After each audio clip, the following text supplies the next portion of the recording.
और इसकी शुरुआत हम करते हैं एक पोएम से which is written by Indian poetess Sujata Bhatt. तो ये जो पोएम है इसका नाम है voice of the unwanted girl.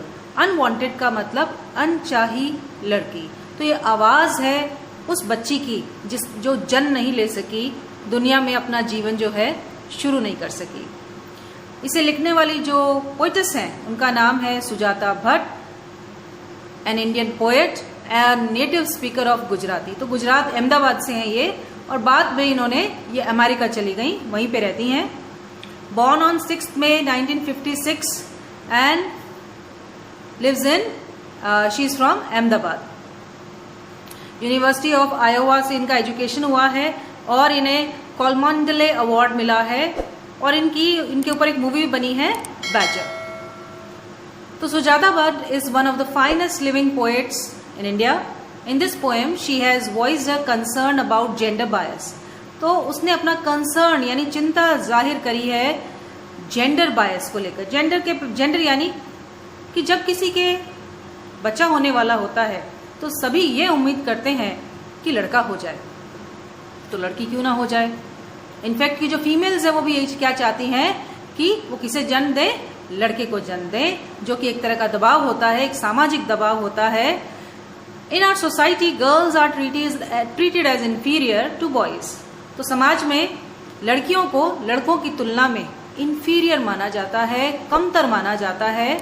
The birth of a girl is considered a misfortune. और अगर किसी के बेटी ने जन्म ले लिया तो वो अभागा माना जाता है। The technique that helps to determine the sex of the unborn child is used against the girl child. और मेडिकल लाइन में इतना प्रोग्रेस हो चुका है कि जब वो अपना सोनोग्राफी कराने के लिए जाती हैं तो स्कैनर से वे पता चल जाता है कि जेंडर क्या है बच्चे का। तीसरे महीने के बाद में, दूसरे तीसरे महीने में सेक्स डिटर्मिनेशन हो जाता है कि अगर लड़की है तो उसे अबॉर्ट करवा दिया जाता है। If the expected baby is a girl it is destroyed. That is why the difference between the numbers of boys and girls is widening day by day. और ये पूरे देश के लिए एक चिंता का विषय है, क्योंकि जो बात कुछ लड़कियों के मरने से शुरू होती है और जब आंकड़ा बढ़ता जाता है तो वो तो गैप है वो करोड़ों में चला जाता है। ठीक है, तो यानी कितने ही लड़के ऐसे होंगे जिन्हें विवाह करने के लिए लड़कियां नहीं मिलेंगी, और उससे सोसाइटी में एक इम्बैलेंस क्रिएट होता है। जो आपने ट्रैफिकिंग के रूप में देखा होगा कि बहुत सारी जो हरियाणा और आपका ये इधर हरियाणा में mainly it's major problem in Haryana. तो लोग क्या करते हैं, अपनी लड़कियों को तो मार देते हैं क्योंकि उन्हें लड़कियां नहीं चाहिए, लेकिन उन्हें अपने लड़कों की शादी करने के लिए लड़कियों की जरूरत होती है। इसलिए बहुत सारी लड़कियों की ट्रैफिकिंग यानी उन्हें किडनैप करके लाया जाता है। और आपने बहुत सारे you must have seen in some of the serials in southern India also कि किस तरह से लड़कियों को बांध के रखा जाता है उनके लड़कों के लिए। उन्हें या तो खरीद के लाया जाता है या फिर उन्हें किडनैप करके लाया जाता है। ठीक है, तो इससे क्राइम रेट जो है वो सोसाइटी में बढ़ता ही जा रहा है। और असंतोष जो है, अगर आपने सत्यमेव जयते नाम का शो देखा हो तो उसमें आपने हरियाणा का एक गांव देखा होगा जिसमें सभी लड़कों की क्या बता थी कि उनके पास कोई दुल्हन नहीं है। तो सोसाइटी में डिसबैलेंस जो है क्रिएट होता है इन चीजों से। इसमें जो आवाज है पोएम के अंदर, the speaker in the poem is an unwanted girl. तो ये आवाज एक लड़की की जिसे नहीं चाहा गया उसके परिवार द्वारा, who was destroyed before she was born. She is speaking to her mother. वो अपनी माँ से बात कर रही है इस कविता के अंदर। The girl tells her mother how she destroyed her. वो लड़की जो अजन्मी है वो अपनी माँ को बताती है कि माँ तुमने मुझे किस तरह से मरवाया है। The doctors told her that the baby would be girl. She put on her green sari and went to hospital to save the child destroyed because the girl was unwanted. और जब सोनोग्राफी की रिपोर्ट में पता चलता है उसको कि उसके एक दूसरी लड़की होने वाली है, ठीक है, तो घर वालों के दबाव में आकर वो हॉस्पिटल आती है उसे अबॉर्ट करवाने के लिए। और उस दिन उसने हरी साड़ी पहनी होती है और परिजातक के फूल उसने अपने बालों में लगाए होते हैं। The doctors gave an injection to kill the girl. तो गर्भ में ही बच्ची को मारने का प्रोसेस स्टार्ट होता है इंजेक्शन के द्वारा। The mother did not even care to look at the girl after the girl was destroyed everyone was happy. और उसके मरते ही सब खुश हो जाते हैं कि चलो बला टली। Now will see the text of the poem. इसको हम पढ़ते हैं पंक्ति दर पंक्ति। तो बच्ची कहती है, mother I am the one you sent away when the doctor told you I would be a girl. तो जब डॉक्टर ने कहा कि मैं एक लड़की हूं तो तुमने मुझे फिर से इस दुनिया से वापस विदा कर दिया। You sent me away. In the end they had to give me a injection to kill me. और आखिर में डॉक्टर को मुझे इंजेक्शन लगाना पड़ा मारने के लिए। Before I died I heard the traffic rushing outside the monsoon slush. मरने से पहले, क्योंकि ऐसा मानते हैं कि बच्चा गर्भ में सुन सकता है, तो यानी उस समय भी उसमें प्राण होते हैं। तो ये लड़की कहती है, मरने से पहले मैंने आवाज सुनी वाहनों की, जो शहर में, बॉम्बे शहर है, उसमें बाहर बारिश हो रही है और ट्रैफिक की आवाज सुनाई दे रही है। ट्रैफिक रशिंग, रशिंग का मतलब इधर उधर दौड़ रहा है ना, तेजी के साथ में आवाजाही हो रही है ट्रैफिक की। The wind sulking through your city, I could have clutched the neon blue। और उस समय हवा जो है सल्क कर रही थी। सल्किंग जो शब्द है उसका मतलब है मुंह बना के बैठना, ठीक है, उदास होके मुंह बना के बैठना। ओके, तो मानो हवा भी उदास थी क्योंकि हवा में क्या है, उमस है। I could have clutched the neon blue। Neon blue का मतलब है कि जब ऑपरेशन ओटी में ले जाया जाता है, ऑपरेशन थिएटर में, तो एक बड़ी सी नीली लाइट जलाई जाती है ऑपरेशन करने के लिए, ठीक है। और उस नियॉन ब्लू तेज नीली रोशनी को मानो वो बच्ची जो है गर्भ से ही उसे अपनी मुट्ठी में पकड़ लेती, क्लच कर लेती। No one wanted to touch me except later in autopsy room.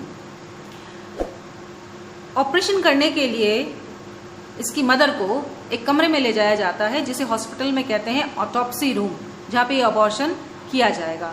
तो कोई भी उसे हाथ नहीं लगाना चाहता था। I look like a sliced pomegranate. देखिए, जब गर्भ में बच्चा जीवित होता है तो उसे इंजेक्शन देके पहले मारा जाता है और उसके बाद में उसे बाहर निकालने के लिए लंबी कैंचियों का इस्तेमाल करके काटा जाता है और इस कटिंग को फिर सक्शन पंप के द्वारा बाहर खींच लिया जाता है। तो जो ये पूरा प्रोसेस है बड़ा ही अमानवीय प्रोसेस है।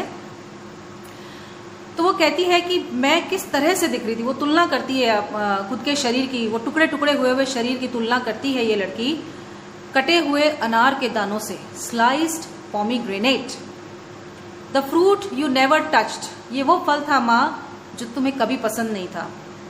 Mother I am the one you sent away. मैं वो हूं जिसे तुमने वापस भेज दिया।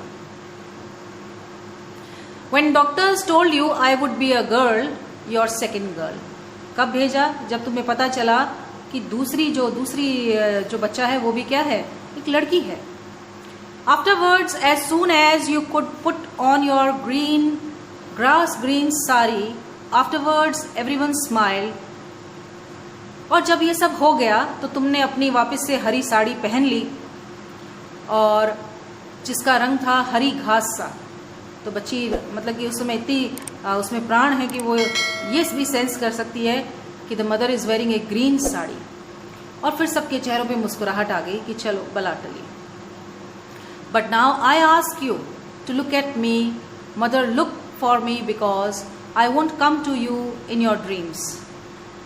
वो कहती है, मदर मुझे ढूंढने की कोशिश करो, मेरा एहसास करो कि मैं तुम्हारी औलाद थी, लेकिन तुम अगर कोशिश भी करोगी तब भी मैं कभी तुम्हारे सपने में भी नहीं आऊंगी। यानी तुम कभी मेरे बारे में भविष्य में कभी सोचोगी भी नहीं कि तुमने मुझे खोया है।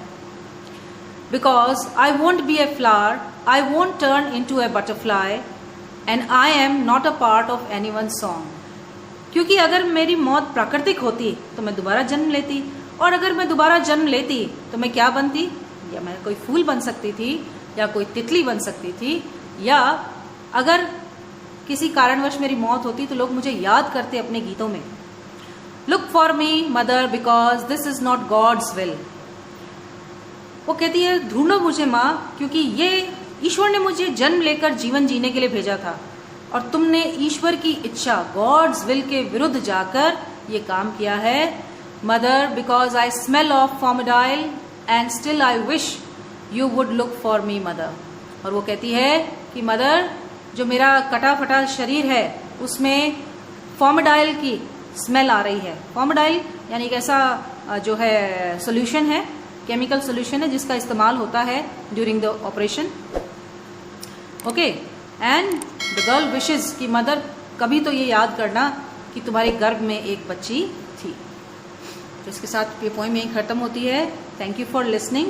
इससे जुड़े हुए जो प्रश्न हैं जो आपके एग्जाम में आते हैं, तो वो एक तो आएगा कि मदर ने जो है ग्रीन साड़ी पहनी है और परिजातक के फूल लगाए हैं। दूसरा, बॉम्बे शहर है बाहर, ठीक है, जहाँ पे ये हो रहा है, ठीक है। और फिर यह है कि कौन किससे बात कर रहा है, तो इसमें जो लड़की है, जो अनवांटेड गर्ल है, वो मदर से बात कर रही है। फिर इसमें क्या इशू उठाया गया, इसमें इशू उठाया गया है जेंडर बायसनेस का, जो एक सोसाइटी का बहुत ही बड़ा जो क्रूर रूप है उसे दिखाया गया है, क्योंकि लड़कों को कभी अबॉर्ट नहीं कराया जाता, स्पेशली फीमेल्स। लेकिन जो हम सोचते हैं कि हम सही कर रहे हैं, वो वास्तव में जाके बहुत ही बड़ी सामाजिक जो है प्रॉब्लम बन जाती है later on for boys themselves, because equal जब तक नहीं प्रोपोर्शन होगा सोसाइटी में बैलेंस नहीं आ सकता। और हर किसी को जीने के अधिकार है, जो भी ईश्वर ने जिसे धरती पे भेजा है उसे जीने का अधिकार है, ये अधिकार उससे कोई भी नहीं छीन सकता।